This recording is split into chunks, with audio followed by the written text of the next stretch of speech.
Krishna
Thank you.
Hello Hari Hari. Hello hello hello hello. Triveni संगमी नाना तीर्थे भ्रमी. संगमे नाना तीर्थे भ्रमी. त्रिवेणी संगमी नाना तीर्थे भ्रमी. संगमे नाना तीर्थे भ्रमी. चेतना नामी तरिते व्यर्थ.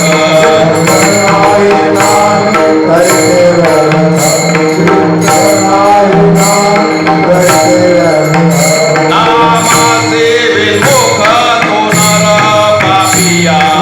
नामासे विमुख तो नर पापिया.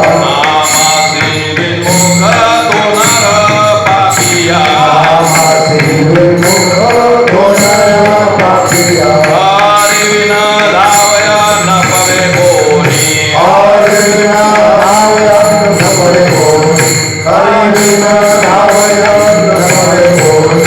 पुराण प्रसिद्ध बोलले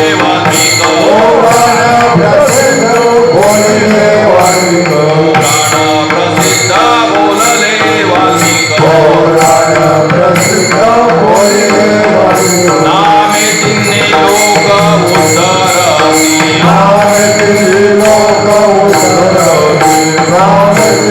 लोक उद्धरती. ज्ञानदेव म्हणे नाम जपायचे.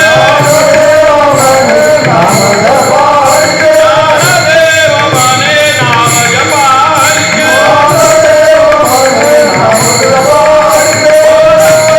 त्याचे गुण शोध.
पांडुरंगा करू प्रथम नमन दुसरे चरण संतांच्या त्यांच्या कृपादाने कथेचा विस्तारो बाबाजी सद्गुरुदास तुबा गुरुर् ब्रह्मा गुरुर्विष्णू गुरुर्देव महेश्वरा गुरु साक्षात परब्रह्म तस्मै श्री गुरुवे नमः ओम नमो सद्गुरु निर्गुणा पार नाही तव गुणा बसोली माझी रसना हरिगुणा वर्णावी मस्तके पायावरी या वारकरी संतांच्या विठ्ठला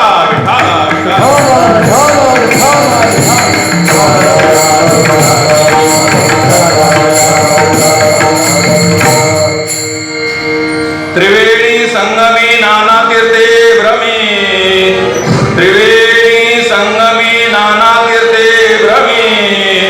चित्त नाही नामी तरी ते व्यर्थ नामाचे विन्मुख तो नर पापिया हरिविन धावया न भवे कोणी पुराण प्रसिद्ध बोलले वाल्मिक नामे तिन्ही लोक उद्धरती ज्ञानदेवा म्हणे नाम जपारीचे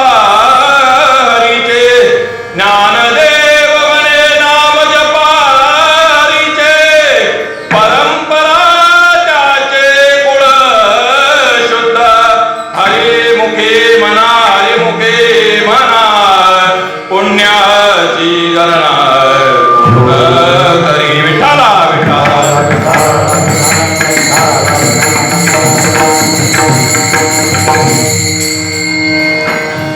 त्रिवेणी संगमी नाना तीर्थे भ्रमी चित्त नाही नामी तरी व्यर्थ नामासी विन्मुख तो नर पापिया हरिविन धावया न भवे कोणी. पण हरिपाठाचं प्रकरणामधला अभंग असल्यामुळे थोपत आपण हरिमुखे म्हणा पुण्याची गणना पूर्ण करी असं देत असतो. असो प्राप्त प्रसंगी सेवेकरता निवडलेला अभंग माऊली ज्ञानोबाराय यांच्या हरिपाठ प्रकरणामधील 4 चरणाचा जवळपास सर्वांच्या पाठातला सोपा आणि गोड असा अभंग निवडलेला आहे. अभंगाच्या विस्तृत विवेचनाकडे वळण्यापूर्वी काही गोष्टींचा उल्लेख करणं हा अत्यावश्यक असतं. आपल्या या आंबेगावामध्ये आंबेगाव बुद्रुक येथे दर एकादशीला दर वद्य एकादशीला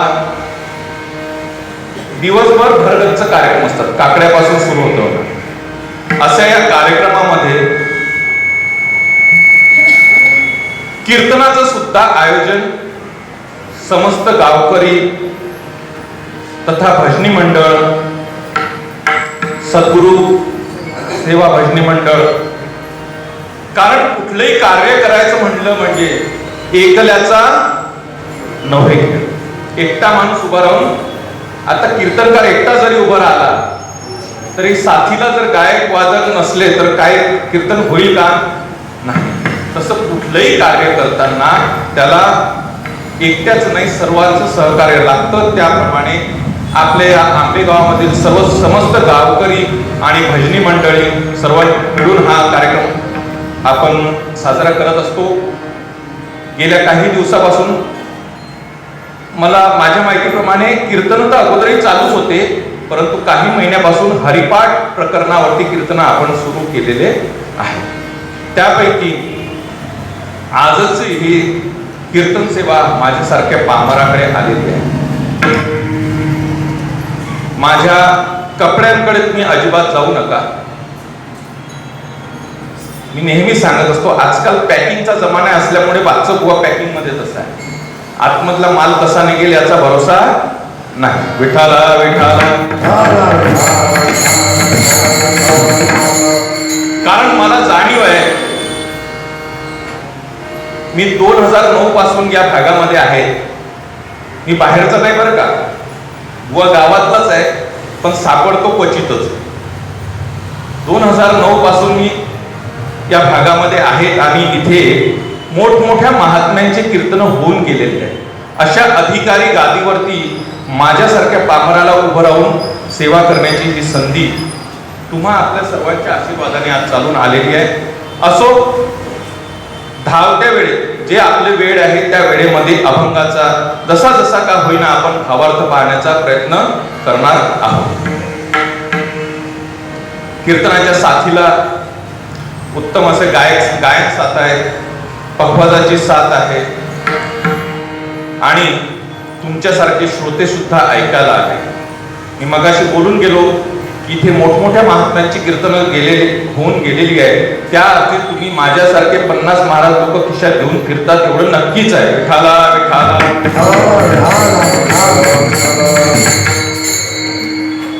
म्हणून सर्वांच्या चरणावरती वंदन करून आपण या सेवेला सुरुवात करण्याचा प्रयत्न करू.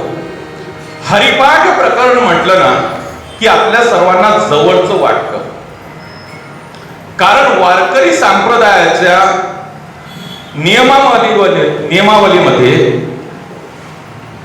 हरिपाठ या प्रकरणाला अनन्यसाधारण असं महत्व आहे. बरोबर, प्रत्येक वारकरी हा नित्यनेमाने हरिपाठ हा घेतच असतो. परंतु इथे शंका अशी येते महाराज, माऊलींनी बघा त्यांचं साहित्य निर्माण केलं, ज्ञानेश्वरी लिहिली, ती परमात्म्याने जी गीता सांगितली त्याच्यावरती टीका केली, म्हणजे त्याचं विश्लेषण केलं.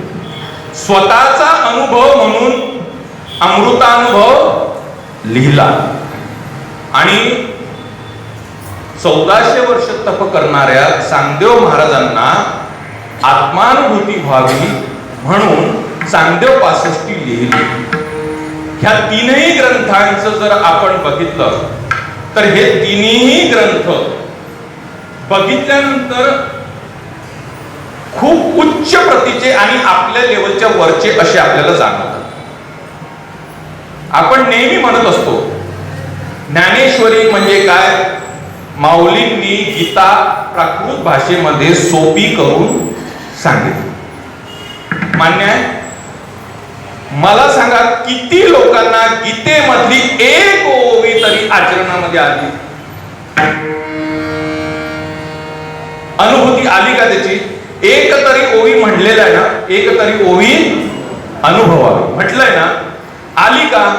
आणि जर आलेली असेल तर आपल्या वृत्तीमध्ये किंवा आपल्या अनुभूतीमध्ये जगद्गुरु तुकोबारायांसारखे किंवा माऊली ज्ञानोबारायांसारखं काहीतरी परिणाम आपल्याला दिसून येत आहेत का? येत आहेत? नाही येत आहेत ना? मग ज्ञानेश्वरी सोपी कशी? ज्ञानेश्वरी जाऊ द्या, त्यानंतर आपण म्हणतो की हरिपाठ हा आपल्यासारख्या जनसामान्याकरता लिहिलेलं आहे. सहज बोलून जातो हे वाक्य, प्रत्येक जण म्हणतो, प्रत्येक कीर्तनकार कीर्तन. माऊलींनी सर्व साहित्य लिहिलं, ते अधिकारी व्यक्तींना विचारसागर मध्ये 3 प्रकारचे अधिकारी सांगितलेले आहे, कनिष्ठ अधिकारी, मध्यम अधिकारी, उत्तम अधिकारी. त्यामध्ये आपण असं म्हणतो की बाकीचं जे साहित्य आहे हे उत्तम अधिकाऱ्याकरता लिहिलेलं आहे, पण तुमच्या आमच्या सारख्या जनसामान्यांना मूढ लोकांकरता काय लिहिलेलं आहे? हरिपाठ. बरोबर, हे वाक्य मान्य आहे? मला सांगा किती लोकांना हरिपाठ म्हणजे काय कळलं? हरिपाठ म्हणजे काय सांगा? हरिपाठ म्हणजे माऊलींनी जे 27 काही ठिकाणी 27 म्हणतात, काही ठिकाणी 28 म्हणतात, जे 27-28 अभंग लिहिले ते अभंग रोज कसे तरी म्हणणं म्हणजे हरिपाठ आहे? खरं सांगा. आणि जर ते अभंग म्हणणं जर फक्त हरिपाठ असता तर आज आपली अवस्था माऊलींसारखी झाली नसती. मग त्यात गमत काय आहे हे शोधलं पाहिजे. मी एक वाक्य नेहमी वापरत असतो, सामान्य जीवाला आत्मचिंतन करण्याची गरज राहिलेली नाही. त्यांना परमात्मा प्राप्तीची गरजच भासत नाही, तर त्यांना आत्मचिंतन करण्याची गरज नाही. परंतु जे आपण परमार्थिक म्हणवतो स्वतःला, त्यांना मात्र आत्मचिंतन करण्याची जरूर गरज आहे. मी जो परमार्थ करतो, हा परमार्थ करताना नेहमी आपण पडताळणी करतो का? मी जो परमार्थ करतो आहे हा संतांना अभिप्रेत आहे की नाही? जर तो संतांना अभिप्रेत आहे तर मग त्या संतांना त्या परमार्थाद्वारे जी अनुभूती आली ती अनुभूती मला का येत नाही? आपल्या गुरूंना सद्गुरूंना जाऊन हा प्रश्न कधी विचारतो का? बरोबर. हरिपाठ असंच झालंय आपलं. हरिपाठ म्हणताना आपण कसं म्हणतो? बऱ्याच ठिकाणी तर असं होतं महाराज काय ते देवाचे द्वारे मागचा उभा क्षण म्हणायचं राहिलं त्याची मुक्ती झाली. कारण 15 मिनिटं आटवायचं असतो ना, एवढी घाई गडबड आहे. काय काय हरिपाठ म्हणजे ते अभंग 27-28 अभंग कसे तरी म्हणणं हा हरिपाठ नाही. लक्षात ठेवा, हे 27 अभंग किंवा 28 अभंग जे म्हणतात आहे ना, ते साधकाच्या 27-28 अवस्था आहे. उगाच कुठलाही अभंग कुठेही टाकलेला नाही, त्याची अनुक्रमिक निकाल, त्याचा जर विचार तुम्ही व्यवस्थित केला असेल तर आपल्याला असं दिसून येईल की साधकाच्या त्या 27-28 अवस्था आहेत. साधं उदाहरण सांगायचं झालं तर सुरुवात होते देवाची द्वारी उभा क्षणभरी. जो काही आपण परमार्थ करतो आहे, हा मानव देह आपल्याला परमात्म्याने दिला आहे. हा दिला कशाकरता? भजन करण्याकरता, परमात्मा प्राप्ती करण्याकरता. नाहीतर 84 लक्ष योनी आहे. ऐशा 84 लक्ष जीव योनी, त्यात मनुष्य देहा वाचोनी, अधिकारी ब्रह्मज्ञानी आण कोणी असेना. पाठातली ओवी आहे, आहार निद्रा भय मैथून सर्व योनीसी समसमान, मनुष्य देहीचे ज्ञान अधिक जाण सर्वधर्म. हा जो मनुष्य देह, परमात्म्याने संपूर्ण सृष्टी निर्माण केली, त्यामध्ये 4 खाणी निर्माण केल्या. अंड स्वेद जारद उद्भिद 4 खाणी निर्माण केल्या. दुसऱ्या भाषेत सांगायचं जलचर भूचर अगोचर असे 4 खाणी निर्माण केल्या. त्या 4 खाणीमध्ये 84 लक्ष योनी निर्माण केल्या.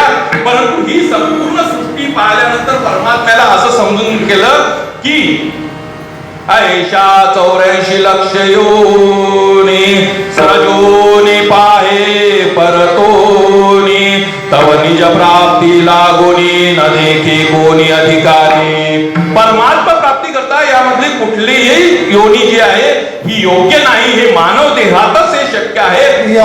देही घाडे देवाचे वचन, याचे देही घाडे देवाचे वचन, याचे देही घाडे देवाचे वचन, याचे देही घाडे देवाचे वचन. हरे कहे ज्ञान नाही खोटे, हरे कहे ज्ञान नाही खोटे,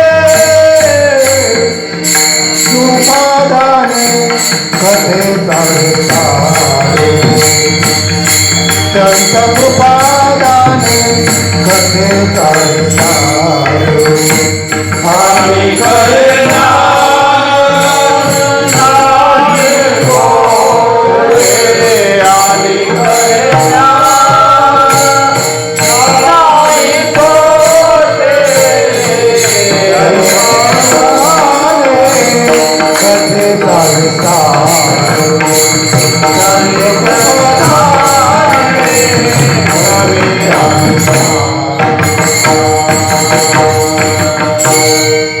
याची देही घडे देवाचे वचन, आणि कहे नाही. दिसतं का कुठल्या तरी देहामध्ये, इतर कुठल्या देहामध्ये हे ज्ञान स्वस्वरूपाची ओळख करून घेण्याचं, परमात्मा प्राप्तीचं ज्ञान दिसलं का कुठे? कोणाला आहे? कुठला प्राणी म्हणतो का? नाही म्हणत ना. म्हणून हा देह या जन्माला आला, हा मानव देह आपल्याला लाभलेला आहे, हा परमात्मा प्राप्ती करता लाभलेला हा देह.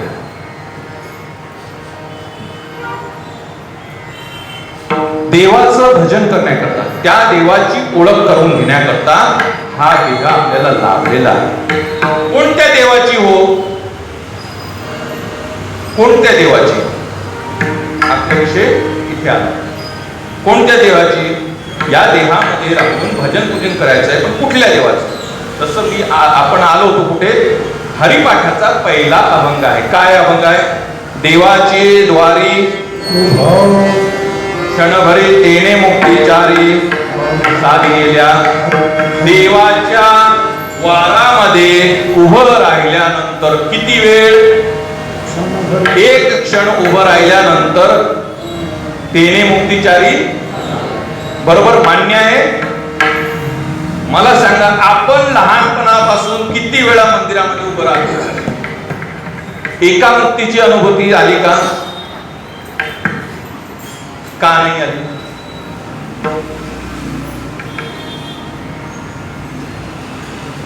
जसं एखादा आजार झाल्यानंतर आपण डॉक्टरांकडे जातो, डॉक्टरांनी औषध दिल्यानंतर ते औषध आपण घेतल्यानंतरही फरक जर पडला नाही, डॉक्टर तुम्हाला परत बोलवतात की नाही? मग त्या डॉक्टरांकडे जाऊन गेल्यानंतर त्या डॉक्टरांनी जर तुम्हाला विचारलं, मी सांगितलं त्याप्रमाणे औषध घेतलं का? आणि त्यांनी सांगितल्याप्रमाणे जर औषध घेतल्यानंतरही परिणाम जर दिसून येत नाही, डॉक्टर औषध बदलवतो किंवा आपण डॉक्टर बदलवतो. पण ते औषध कसं घ्यावं लागतं? कसं घ्यावं लागतं? डॉक्टरनी सांगितल्यासारखंच ना, की असं करा. डॉक्टरांनी सांगितलं पाण्यामध्ये राहून चमचाभर औषध घ्यायचं, म्हणजे ते काय तुम्ही का नदीमध्ये जाऊन उभे राहून त्या पाण्यामध्ये राहून घ्याल का? ते तसं चालेल का? नाही ना.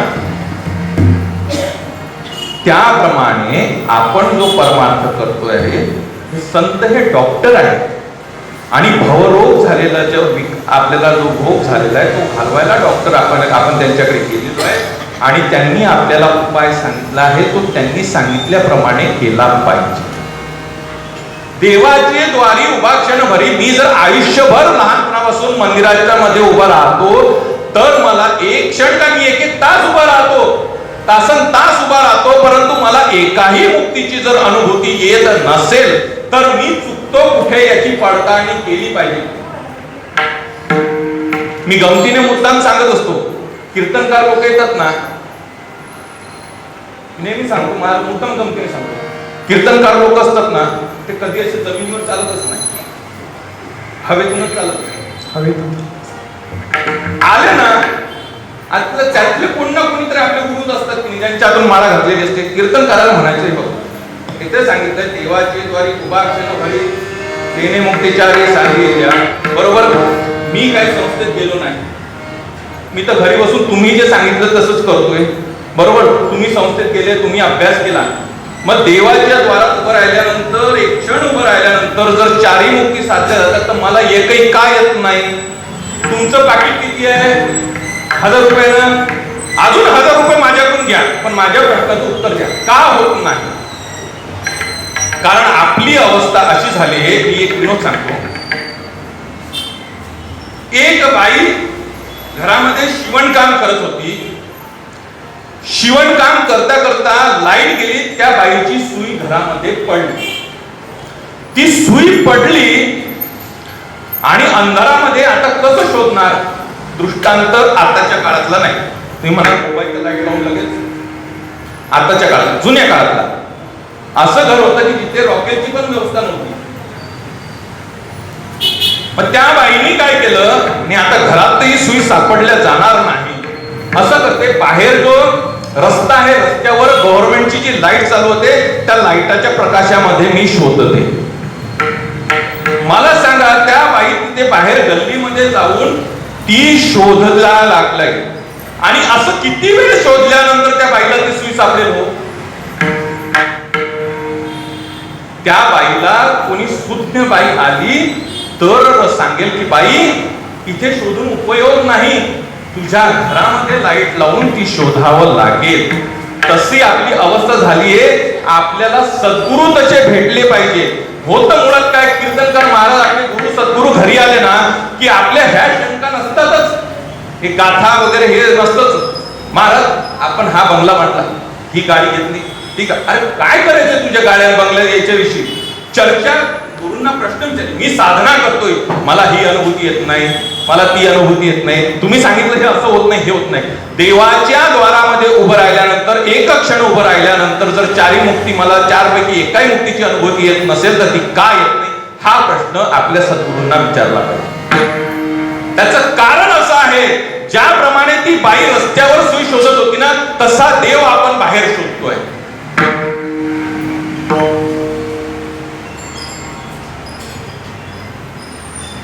काय सांगतोय? देव कुठे शोधतोय? बाहेर शोधतोय.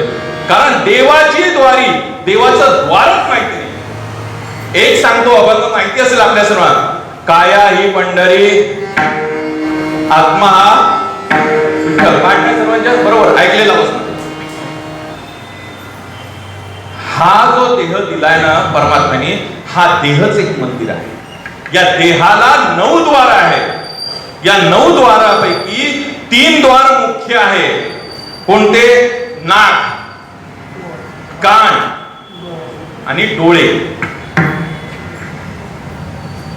ह्या कानाने तुम्ही जेव्हा नाद अनुसंधान करतात, नाकाने जेव्हा अजपा जपाची साधना कराल आणि डोळ्याने जेव्हा भ्रुकुटी मध्यामधून तुम्हाला त्या परमात्म्याकडे अनुसंधान करण्याची सवय लागेल, ती साधना करण्याची सवय लागेल ना, तेव्हा तुम्हाला कळेल की देवाचे द्वार उभं राहते. हा देहच आपलं मंदिर आहे. या मंदिरामध्ये 9 द्वारापैकी ते बाकीचे जे द्वार आहे, 6 द्वार आहे, ते गौण आहे.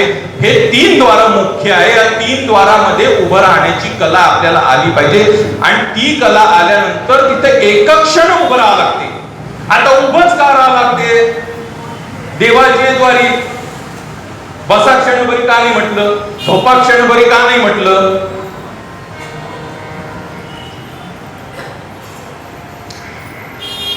एक अभंग पण आहे, त्रिकुट सुखे मी निजलो का शून्य सारोणी देते आंधळ. मग इथे झोपा का नाही म्हटलं, उभाच का म्हटलं? खूप गोड चिंतन आहे याचं. का उभा म्हटले, का झोपून नाही म्हटले, का बसून आहे?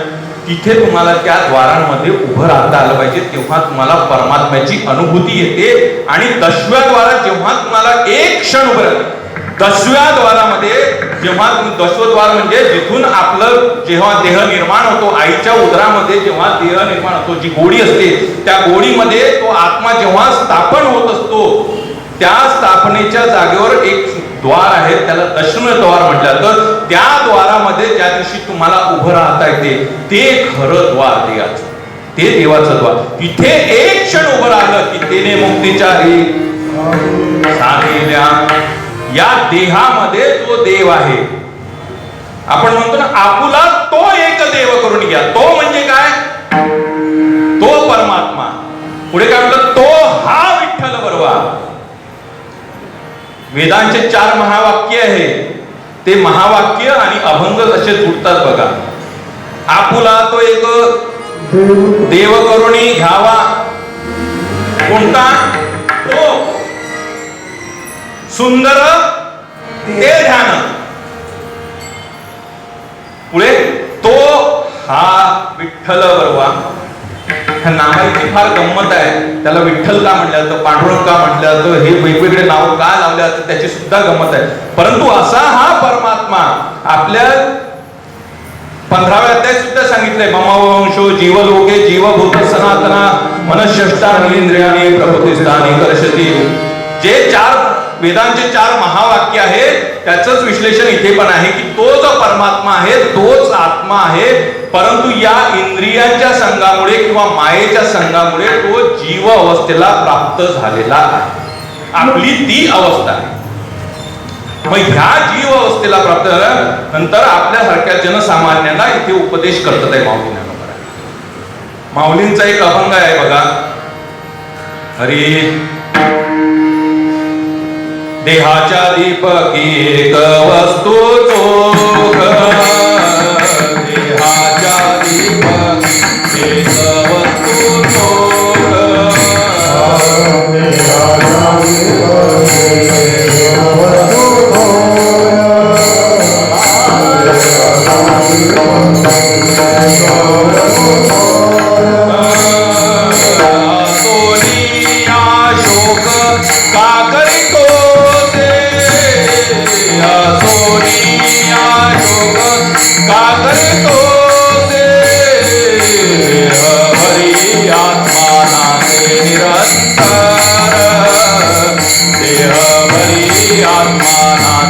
निरंतर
दीपकी एक वस्तू चोख, असोनिया शोक का करीतोसी, देह भरी आत्मा नांदे निरंतर, असता हा विचार का धावतोसी. तुझे आहे तुझ पाशी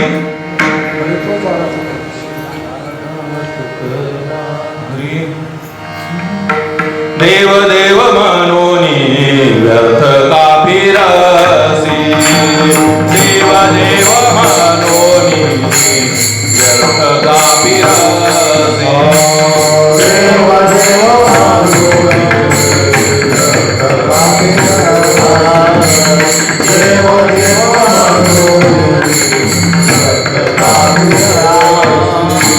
निजा देव नेनसे बोले कोण, निजा देव नेनसे बोले कोण, देवा नाही रूप देवा नाही नाव, देवा नाही रूप नाही नाव, देवा नाही रूप देवा नाही नाव, देवा नाही रूप देवा नाही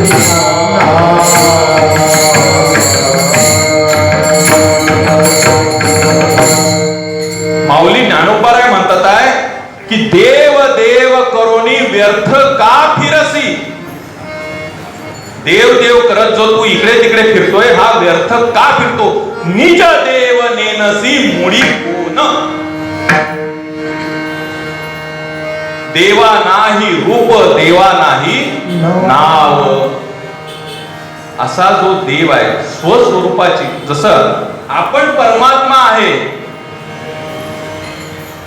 मगाशी जो श्लोक सांगून दिला ममय वंशो जीवलोक, त्या श्लोकाचा अर्थ काय की या जीवलोकामध्ये या पृथ्वी तलावर या देहारूपी जगामध्ये जो आत्मा आहे तो माझाच कोण आहे, अंश आहे.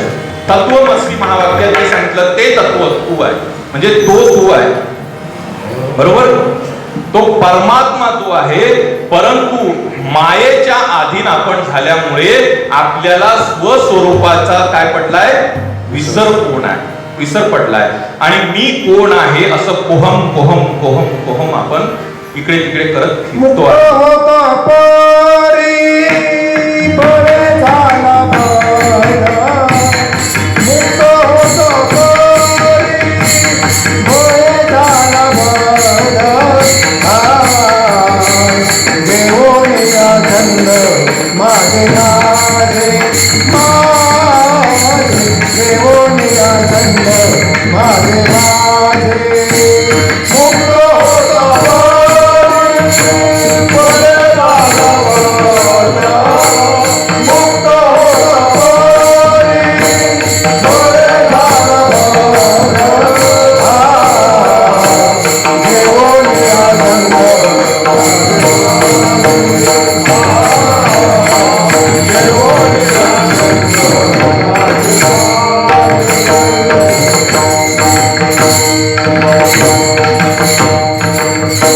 मुक्त होता परी बळे झाला घेऊन या छंद माझे माझे. जीव आईच्या उदराच्या बाहेर आला, पहिला श्वास घेतला की माया त्याच्यावरती घाला घालते. वारा मायेचा लागला तेव्हा तो जीव जो आहे, तो आत्मा जो आहे स्वस्वरूपाला विसरतो आणि या सर्व जगताला माझं माझं म्हणायला लागतो. असा हा स्वस्वरूपाचा विसर आपल्याला पडलेला आहे. आणि म्हणून आपण इकडे तिकडे त्या देवाला शोधत फिरतोय. नाही तर देव आपल्यातच आहे. माऊली निवृत्तीनाथ महाराज माऊलींना सांगतात एका अभंगामध्ये, तुझा तूची देव तुझा तूची भाव, फिटला संदेह अनन्यत. तूच देव आहे पण त्याची ओळख तू करून घे. म्हणून आपल्या आयुष्यामध्ये सद्गुरूंची अत्यावश्यकता आहे. गुरु वेगळे सद्गुरु वेगळे हे लक्षात घ्या. आपण कोणाकडूनही काही शिकलो म्हणजे ते आपले गुरु होतात, बरोबर. परंतु सद्गुरु की जे तुम्हाला परमात्मा प्राप्ती करून देतात. सद्गुरूंची भेट झाल्यानंतर आपली अवस्था जगद्गुरु तुकोबारायांसारखी किंवा माऊली ज्ञानोबारायांसारखी झाली पाहिजे. आणि ती जर झाली नाही तर समजायचं आपल्या आयुष्यामध्ये अजून सद्गुरू आलेच नाही. विठाला विठाला. त्याला कारण आहे, आजकाल बरेच गल्लोगल्ली सद्गुरू निर्माण झाले. सद्गुरू हे परमात्म्याशी कायम स्वरूपी एकरूप पाहिजे. जसे जगद्गुरु तुकोबाराय माऊली तर संत होते, तसे सद्गुरू त्या परमात्म्याशी एकरूप पाहिजे. तर ते सद्गुरू तुम्हाला तिथपर्यंत नेऊ शकतात. रस्ता जर माहीत नसला तर कसं रस्ता? समजा मी आता बाहेर त्या कमानी जवळ आलो आणि एका माणसाला विचारलं की विठ्ठल मंदिराकडे, आंबेगाव बुद्रुक मध्ये जे विठ्ठल मंदिर आहे त्या विठ्ठल मंदिरामध्ये मला जायचं आहे, आणि त्या माणसात तो माणूस जर पहिल्यांदाच तिथे उभा असेल, तो माणूस मला रस्ता दाखवेल का? आणि समजा या गावकरी जर तिथे उभा असतात, तो काय म्हणेल, चला मी घेऊन जातो, दाखवतो तुम्हाला. तसं म्हणून सद्गुरू हे रोज त्या परमात्म्याशी कायमस्वरूपी एकरूप असतात, त्यामुळे ते आपल्याला रस्ता दाखवू शकतात. म्हणून सद्गुरूंची आपल्याला आवश्यकता आहे. सद्गुरू आपल्याला स्वस्वरूपाची ओळख करून देतात, तू कोण आहे याची ओळख करून देतात, नामाचा उपदेश करतात. तेव्हा आपल्याला कळतं की मी तर परमात्माच आहे, मीच देव आहे, परंतु मी या संसाराच्या वलयामुळे, मायेच्या वलयामुळे मी स्वतःला विसरून गेलो होतो. आणि असा जीव जो आहे ना, हा जीव जो आहे, जीव दशेमधला जो जीवात्मा आहे, हा त्या परमात्म्याला शोधता शोधता इकडे तिकडे फिरत राहतो. आता इथे महाराज म्हणतात आहे की तो फिरताना कुठे होतो? कारण आपले प्रयत्न परमात्मा प्राप्ती करतच आहे. मला सांगा, कीर्तन ऐकायला तुम्ही कशाला आले? परमात्मा प्राप्ती होण्याकरताच कीर्तन ऐकायला जातो. भजन कशा करता जातो? परमात्मा प्राप्ती. की सांसारिक मागण्याकरता आपली वेगळ्या पूजा आहे. ही पूजा केली म्हणजे मला ते भेटलं पाहिजे, ते कुठलं? मंदिरामध्ये आपण परमात्मा प्राप्ती करताच जात असतो, परंतु परमात्मा प्राप्ती कशी करायची हे कळत नसल्यामुळे आपण इकडे तिकडे फिरतो. या तीर्थावरती जाय, त्या तीर्थावरती जाय, इकडे जा तिकडे जा, असं फिरत राहतो. हा झाला बाहेरचा. हरिपाठाचं जर पाहिलं ना, ठाईचं बेसोनी आवडी अनंत,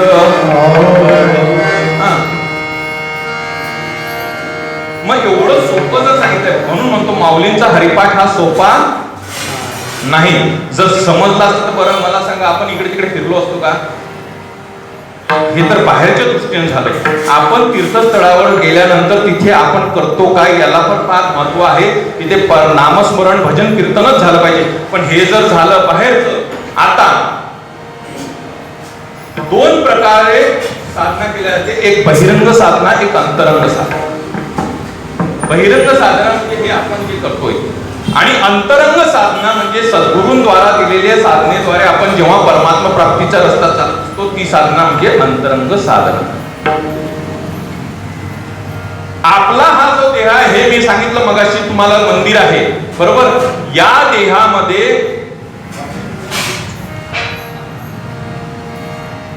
त्रिवेणी संगम आहे. त्रिवेणी संगम म्हणजे काय?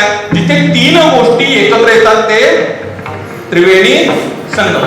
कशाले? आपण एक अभंगही माहिती, कथा त्रिवेणी संगम. तसा इथे जो त्रिवेणी संगम आहे, हा त्रिवेणी संगम वेगळा आहे. इथे आपल्या देहामध्ये त्रिवेणी संगम सुद्धा आहे. कसा आहे? आपल्या देहामध्ये दोन नाड्या आहेत बघा, इडा पिंगळा. या दोन नाड्यांद्वारे आपला श्वासोच्छ्वास चालू असतो. दिवसभरामध्ये काही वेळ इडा नाडीमधून चालू असतो, काही वेळ पिंगळा नाडीमधून चालू असतो. जेव्हा सद्गुरू तुम्हाला साधना देतात त्यावेळेस या साधना, म्हणून मी देवाच्या द्वारे अगोदर सांगितलं होतं, या देवाच्या द्वारामध्ये कसं उभं राहायची साधना आहे. या द्वारामध्ये उभं राहता आलं पाहिजे, म्हणजे सद्गुरू तुम्हाला ती साधना देतात. या इडा पिंगळा नाडीच्या मध्ये एक इडा नाडी आहे, एक पिंगळा नाडी आहे, त्याच्यामध्ये मध्ये बरोबर सुषुम्ना नाडी आहे. आता त्रिवेणी संगम आपण कशाला म्हणतो? गंगा यमुना, ह्या पण तीन नाड्या आहे बघा. एक गंगा आहे, एक यमुना आहे, आणि जी सुषुम्ना आहेत ना, ती तुमची सरस्वती आहे, ती लुप्तच आहे. आणि जेव्हा आपलं नामस्मरणाच्या सुद्धा चार 5 अवस्था आहेत.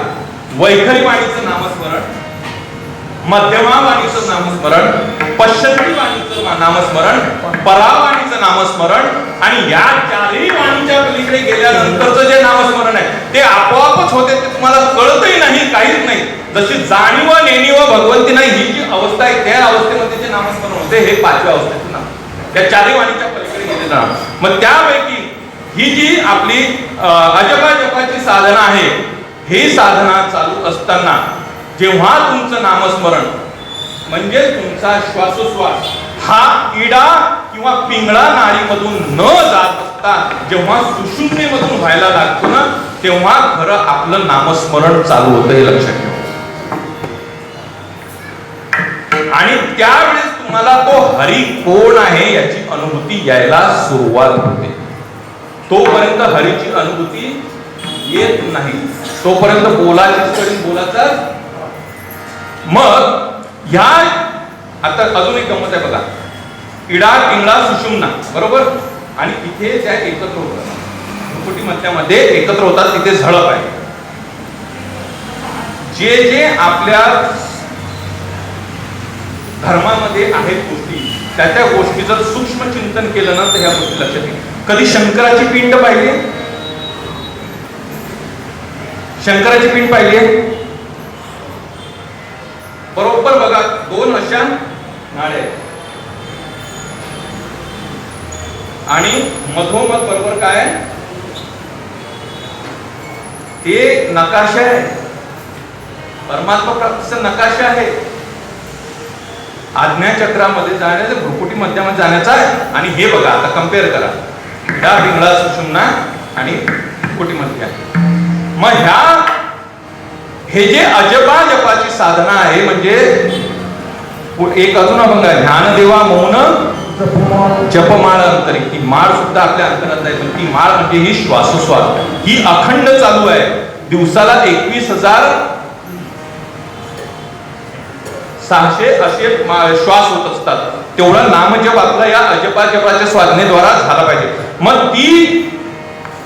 तो जो एक श्वास आपण घेत असतो, एक श्वास घेतला म्हणजे ते नाम आपलं आपण आतमध्ये घेतल्यानंतर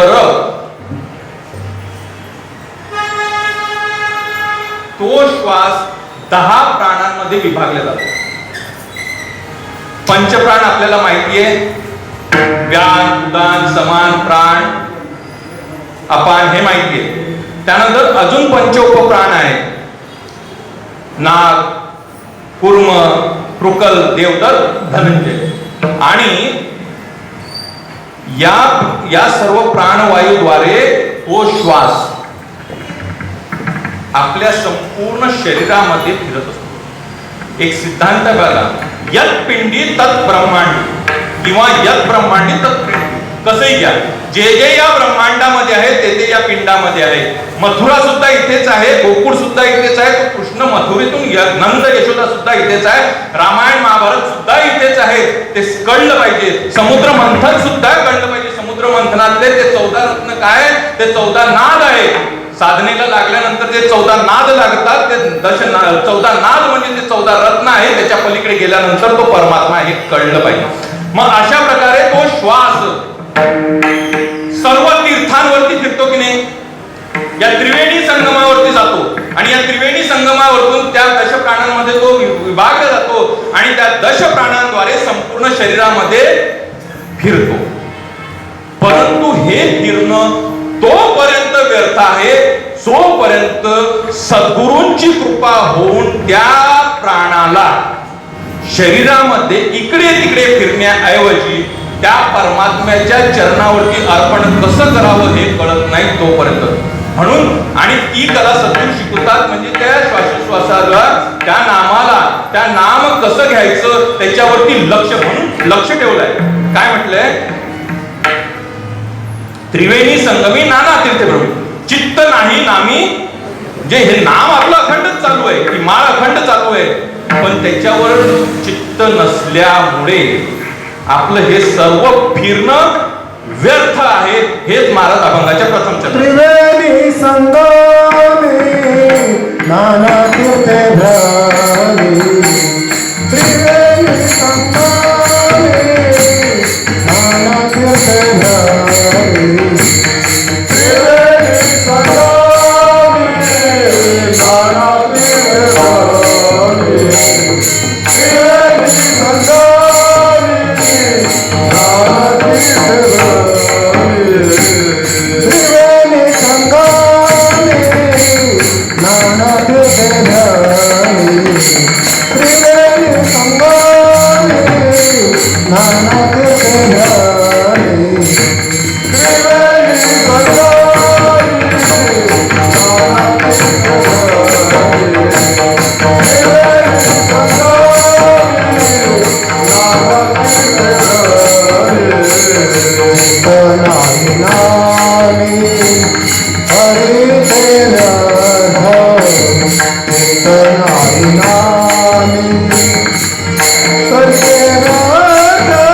त्रिवेणी संगमी नाना हे फिरणं, तुमचे श्वास घेणं हे व्यर्थच आहे जोपर्यंत चित्त नाही ना.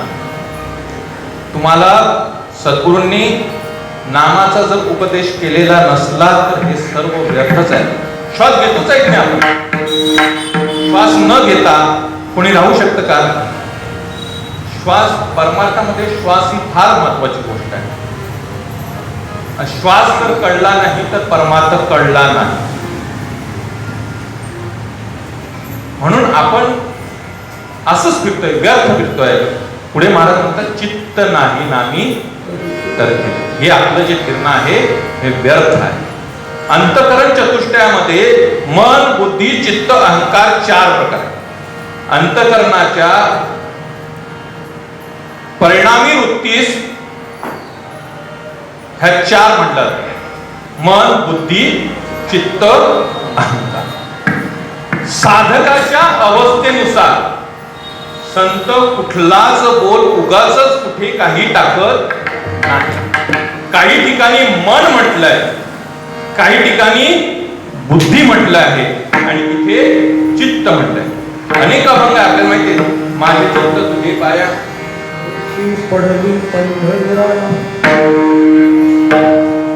मनाचे तर भरपूर अभंग आहेत. ऐके रे मना तुझ्या सहिताच्या गुणा. बुद्धीचे भरपूर अभंग आहेत. हरिबुद्धी जपे. मग इथे चित्त हा बोल वापरण्याचा काय गरज? संत साहित्य निर्माण करताना त्यांनी फार त्यामध्ये इतकं गूढ आहे ना महाराज, त्याला फार जागरूक राहून त्याचा अभ्यास करावा. किंवा तुमच्या अभ्यासाला जर साधनेची जोड नसली ना, साधनेची जोड नसली तर त्या अभंगाचे अर्थच लागत नाही. आणि मग आपला परमार्थ कसा होतो? मनोमार्गे गेला, मनाने काहीतरी अर्थ लावायचा आणि असं होतं. बघा, मन जे आहे, मन हे संकल्प विकल्प निर्माण करतो, बरोबर? बुद्धी ही निर्णय घेते. मन हे स्थिर राहू शकत नाही. मनाचं कामच आहे संकल्प विकल्प निर्माण करणं, ते स्थिर होत नाही. ही साधनेची प्रारंभिक अवस्था आहे. त्या मनाला स्थिर करण्याची साधनेची प्रारंभिक. जेव्हा हे संकल्प विकल्प थांबतात तेव्हा बुद्धी निर्णय करते की आता हेच नाम आहे, हाच परमात्मा आहे. ते बुद्धीनं हा निर्णय घेतल्यानंतरही तो तसाच टिकेल याची गॅरंटी नाही. लक्षपूर्वक आपण जर विचार केला तर आज आपली बुद्धी एक निर्णय घेते, पण पुढच्या क्षणाला दुसरा काहीतरी असा संकल्प विकल्प निर्माण होतो की जो घेतलेला निर्णय जो आहे हा बदलतो. आणि याच्यानंतरचं जे आहे हे आहे चित्त. चित्त म्हणजे काय? अशी अवस्था, अशी अंतकरण वृत्ती की जे चिंतन करते, एखाद्या गोष्टीचं वारंवार चिंतन करते, त्याचा स्मृती तयार करते, त्या स्मृती ज्ञान म्हणजे आपले अनंत जन्म झालेले आहेत. आपल्याला हे माहिती आहे. या देहामध्ये आल्यानंतर अनंत जन्माचे संस्कार, आपल्याला लहानपणापासून आपल्यावरती झालेले संस्कार हे चित्ताद्वारे आपल्याकडे येत असतात आणि त्यानुसार आपल्या ह्या वृत्ती परिणाम करत असतात. म्हणजे चित्ताचं काम काय आहे? चिंतन करत राहणं. नामाचा उपदेश केला, प्रारंभिक अवस्थेमध्ये मनाची एकाग्रता झाली, त्या एकाग्रतेवर बुद्धीने शिक्का मारला की आता आपल्याला हेच करायचं आहे. जे करायचं आहे त्याचं जर चिंतन तुमच्या चित्ताकडून सतत होत राहिलं तर ते होईल. जर चिंतन नाही झालं तर परत दुसरा संकल्प विकल्प निर्माण होऊन तुमचं चित्त नामावरून पलीकडे जाईल. म्हणून तिथे चित्त वापरलेलं आहे. चित्त नाही नामी तरी ते. मग असं जर तुमचं चित्त जर त्या नामावरती नसलं, त्या लक्षच ठेवावं लागतं. दुसरं काही नाही काय. अलक्ष मी लक्षी तेथे दिसते दोन्ही अनेक अभंग आहेत. मुद्रा ती पाचवी, लावणीया लक्ष, तो आत्मा प्रत्यक्ष हरी दिसे. अनेक अभंग या आशयाचे तुम्हाला दिसून येईल. मग असं चित्त नाही नामी तरी ते व्यक्त. असा तो व्यक्ती आहे ज्याचं नामावरती लक्ष नाही, तो अतिशय पातकी आहे. याचं वर्णन महाराज अभंगाच्या दुसऱ्या चरणामध्ये. आकार नाही जे आकार, नामासी विन्मुख, नामासी विन्मुख तो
तो नर पापी आहे. कोण पापी आहे? नामासी विमुख म्हणजे ज्याच्या मुखामध्ये नाव नाही, नाम नाही. परमात्मा नाव वेगळं आणि नाम वेगळं बरं का, हे लक्षात ठेवा. नाव ते जे आपल्याला 12व्या दिवशी दिलं जातं ते नाव. ते नाव जसं या देहामधली चेतना निघून गेली ते नाव राहतं का? साधक दृष्टांत मी नेहमी सांगतो. दृष्टांत समजा आता माझं नाव तुम्ही अमोल म्हणता, मी समजा गटलो, समजा गेलो, बरोबर. मी गेल्यानंतर मला हॉस्पिटलमध्ये नेला जाईल, बरोबर. त्या देहाला नेला जाईल, तिथे चिरफाड वगैरे काहीतरी होईल.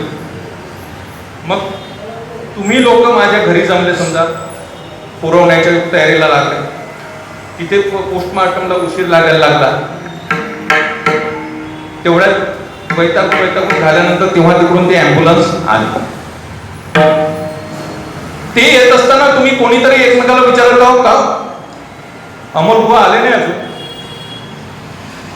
अमोल बुवाला आणलं नाही अजून, कोणी म्हणाल का असं? काय म्हणाल? बॉडी. नाव आणि नाम याच्यामध्ये तो फरक. नाम असं आहे ना, परमात्म्याचं नामही तेच आहे, रूपही तेच आहे. फार गहन विषय आहे हा. नाम वेग, त्या नामाचा संस्कार हे सद्गुरूच आपल्याला देऊ शकतात, इतर कोणीही देऊ शकत नाही. ते नाम तुम्ही सांग असं आपल्याला समजू शकतच नाही. मग त्या नामाला विन्मुख आपण आहोत. म्हणजे आपण कोण आहोत आता सांगा बरं. आहे का आपल्याला नाम कळले का कोणाला तरी आपल्याला? परंतु परमार्थाचे अनेक वेगवेगळे टप्पे. म्हणजे आपण एकदमच मूर्ख लक्षण जे सांगितलंय ना, दासबोध ग्रंथामध्ये 3-4 प्रकरण आहे बघा. मूर्ख लक्षणाचे 3-4 अध्याय लिहिलेले. त्या मूर्ख लक्षणामध्ये आपण वळत नाही.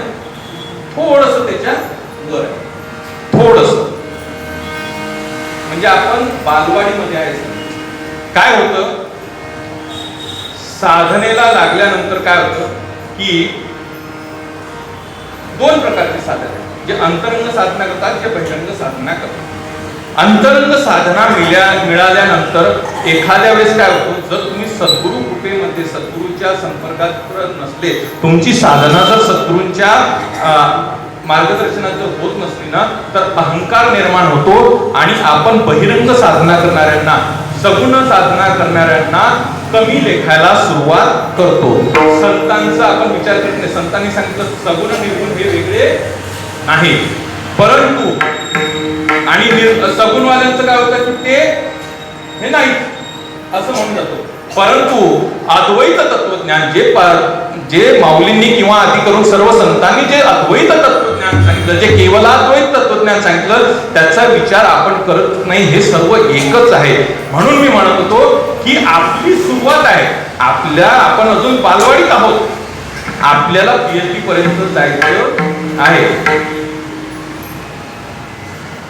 निर्गुणे पावले सगुणे भजता, विकल्प रहिता जीवागडे, विकल्प रहिता जीवागडे. निर्गुण पावले सगुणे भजता,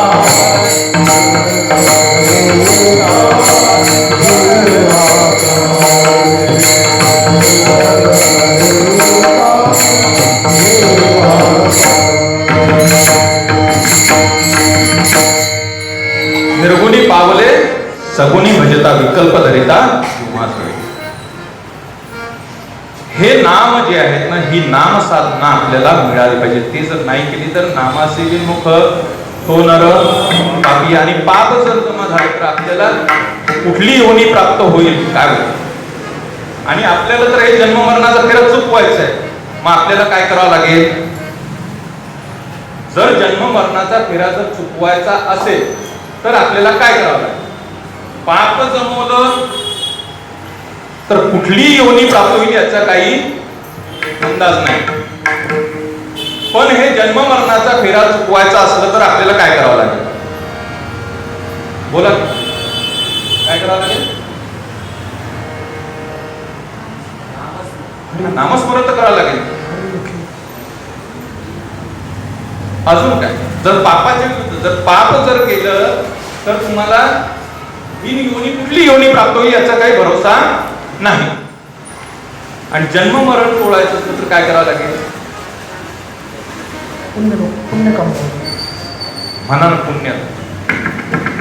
पुण्य जमा केलं ना तर ते पुण्य उपभोगायला सुद्धा परत मानव जन्माला यावं लागतं. आणि परत जन्माला आल्यानंतर तुमची वृत्ती त्या परमात्म्याशीच एकरूप राहील याची गॅरंटी नाही. आणि मग तुमचा परत तो प्रवास आहे तो कुठे जाईल याचा भरोसा नाही. म्हणून याच ते याच जन्मामध्ये करायचे परमात्मा प्राप्ती, म्हणून संत घाई करायला सांगतात. कारण पुढच्या जन्मात गेल्यानंतर तुमची वृत्ती कशी राहील याचा भरोसा नाही. म्हणून पापही नको. पाप पुण्य करुणी जन्मा येतो प्राणी. पाप असो वा पुण्य असो, कुठलंही कर्म जर तुम्ही निर्माण केलं तर ते उपभोगण्यासाठी तुम्हाला यावंच लागेल. मग तुमचं कर्म शून्य करता आलं पाहिजे. ते जे कर्म आहे त्या ज्ञानाचा अग्नी पेटवून त्या ब्रह्मकुंडामध्ये ते जो यज्ञ पेटलेला आहे त्याच्यामध्ये तुम्हाला ते कर्म ब्रह्मार्पण करता आलं पाहिजे. आणि ते नाम साधनेच होतं. ते जर नाही केलं तर नामासी विमुख होणार पापिया हरी विन धावया न कळ. ही अवस्था जर केली ना तरच तो हरी आपल्याला प्राप्त होऊ शकतो. नाहीतर हरी विन धावया न कळे. कोणी कोणी सांगती नाही. अनेक अभंग आहे बघा एकनाथ महाराजांचा, तर याच्यापेक्षा नामाविना मुख सर्पाचे ते बिड जिव्हा नवे काळ सर्प आहे. एकनाथ महाराजांचा अभंग आहे हरिपाठातला. पुढे हरिविना धावया न पावे कोणी. हरीशिवाय तुम्हाला कोणीही धावू शकत नाही. आता कोणी म्हणेल सद्गुरू आणि हरी हा एकच असल्यामुळे, ते तत्व एकच असल्यामुळे त्याच्यामध्ये भेद करायचा नाही. देवते संत देवते निमित्त त्या प्रतिमा, हे एकच तत्व असल्यामुळे त्यांच्या विचार. म्हणून सांगितलं अंतकाळी कोणी नाही बा सांगाती साधूचे संगती हरी जोडे. तो परमात्मा त्या हरी विना तुम्हाला या संसारामधून कोणी तारू शकत नाही. म्हणून स्वस्वरूपाची ओळख करा, त्या हरीचं नामस्मरण करा आणि त्या परमात्म्याशी एकरूप व्हा. त्या नामाच्या जोरावरच तिन्ही लोक सुद्धा उतरू शकतात. इतका नामाचा महिमा आहे अभंगाच्या 3ऱ्या चरणात. पुराण प्रसिद्ध बोलले वाल्मिकी पुराण प्रसिद्ध बोलले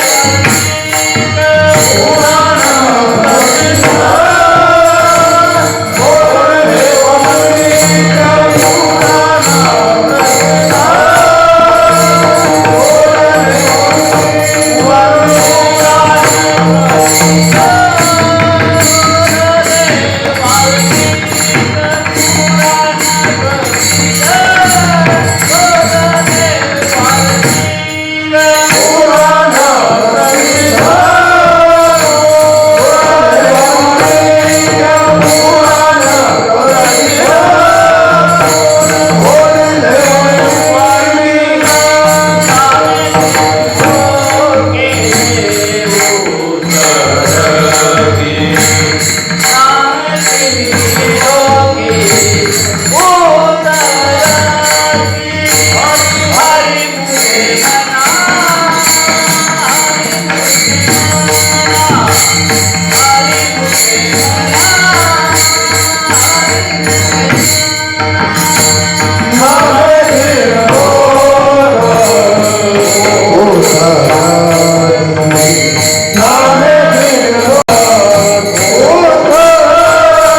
पुराण प्रसिद्ध बोलले वाल्मिक नामे तिन्ही लोक उद्धरते.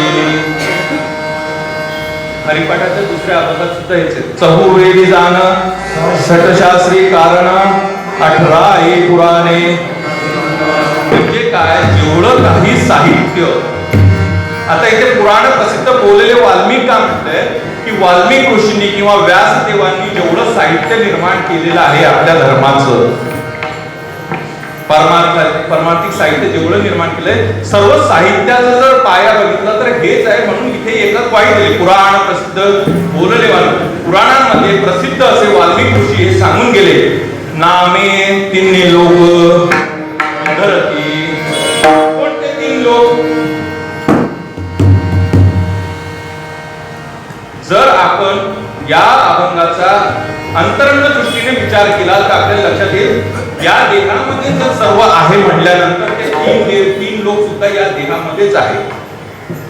पाताळ लोक, पृथ्वी लोक, स्वर्गलोक या देहामध्ये ते तीन लोक आहेत. मग जेव्हा आपण नाम साधना करत असतो, ज्यावेळेस तुमचं नादानुसंधान हे आपल्या जे आपण अजपाजपाची साधना करत असतो आणि ते नामस्मरण आपल्या देहामध्ये सर्वत्र फिरायला लागतं, ते हळूहळू आपल्या देहामध्ये जेवढ्या काही पेशी आहेत त्या पेशीमध्ये जाऊन तो वायू तिथे ते नामस्मरण होत राहतं.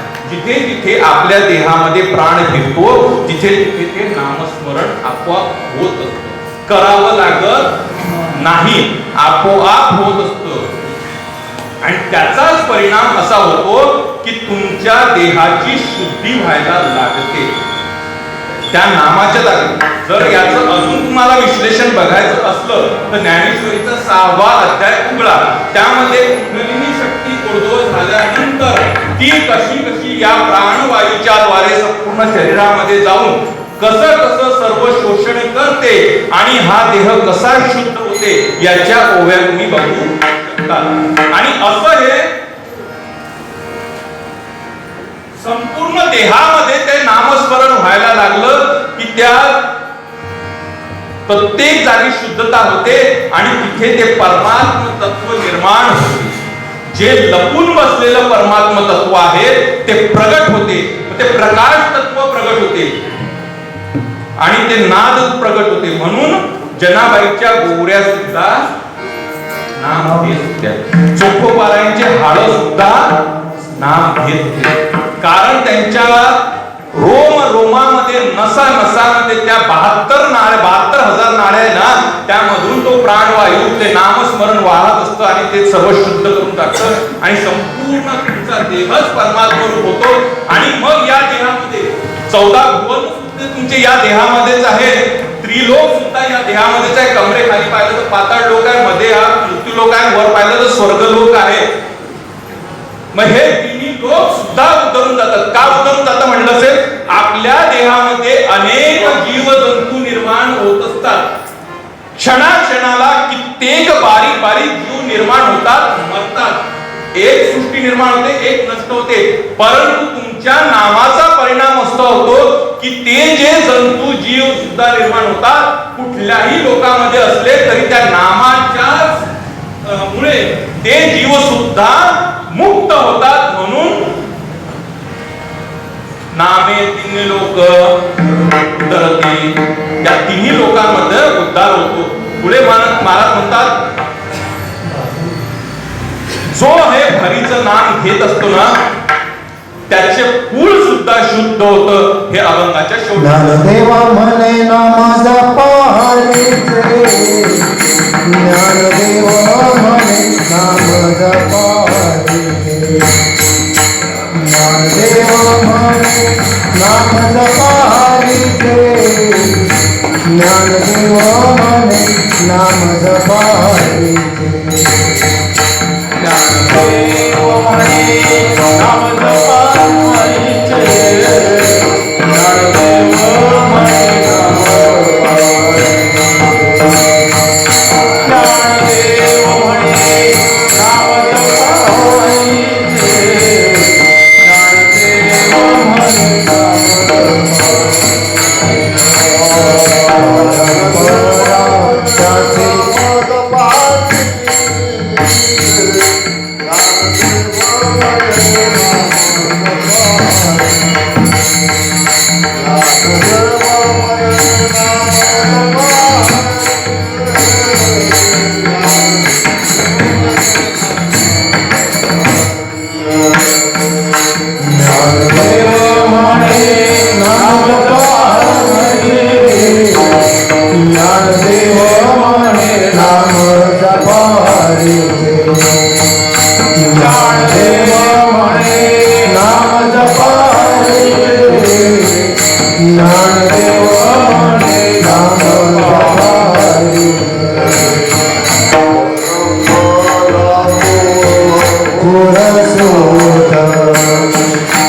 कुल सोदा हरे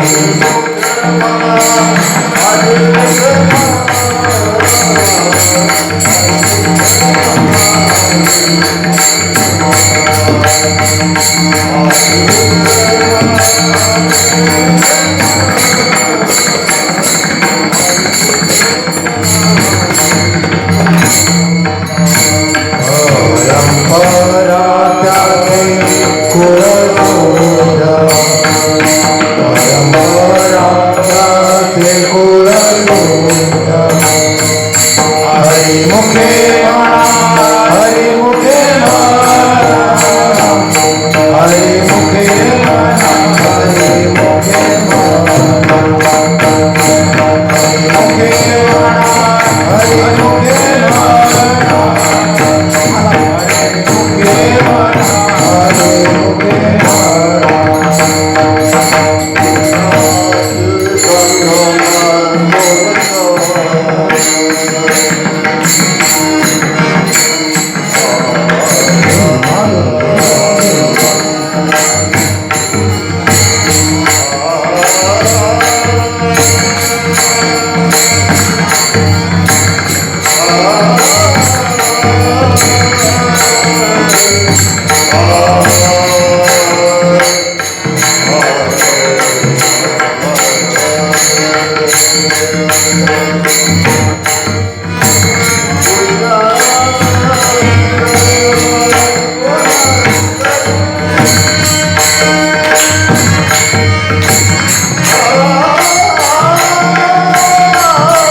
ज्ञानदेव म्हणे नाम जपा हरीची.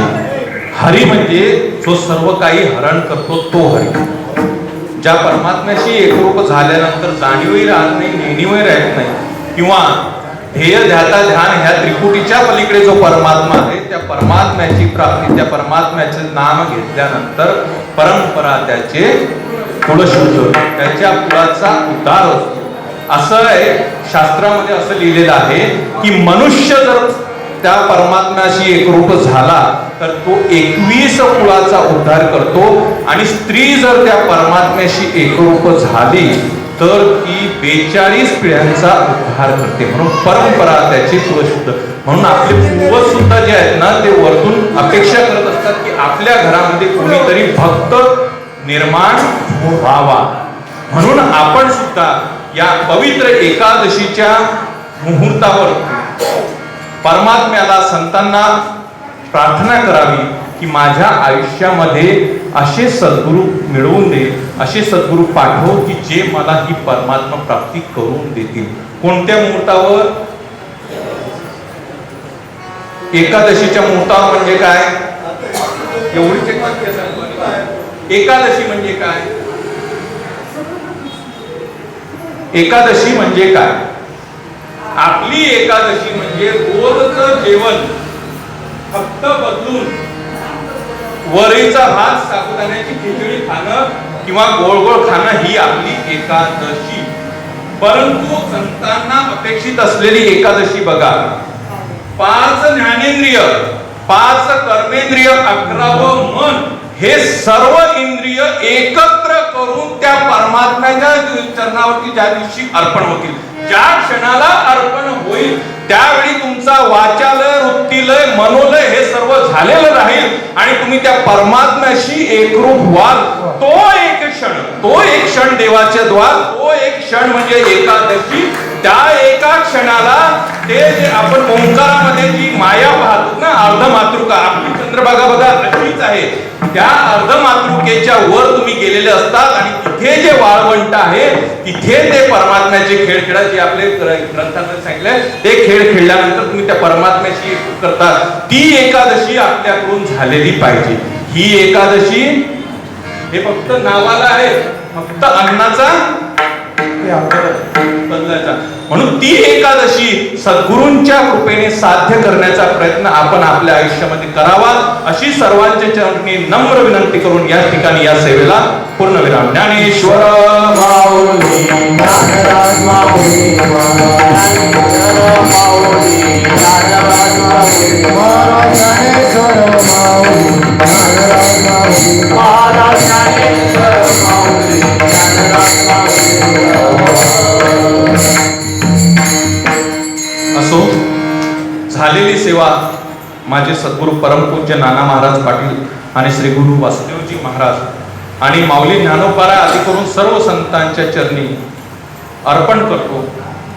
माझ्या सद्गुरूंनी मला भरभरून काही काही दिलेलं आहे, परंतु ते ग्रहण करताना, घेत असताना कदाचित आमची बुद्धिरूपी झोळी ही फाटकी असेल, त्यामुळे काही आम्हाला ग्रहण करता आलं नसेल. त्यामुळे कदाचित या अभंगाचा काही विश्लेषण करताना किंवा बोलताना जे काही चुकीचं माझ्याकडून बोलल्या गेलेलं असेल तो माझ्या बुद्धीचा दोष समजून माझं मला परत करावं आणि जे काही आपल्याला योग्य वाटलं असेल ते माझ्या सद्गुरूंचा प्रसाद म्हणून ग्रहण करावं, अशी सर्वांच्या चरणी नम्र विनंती. तुका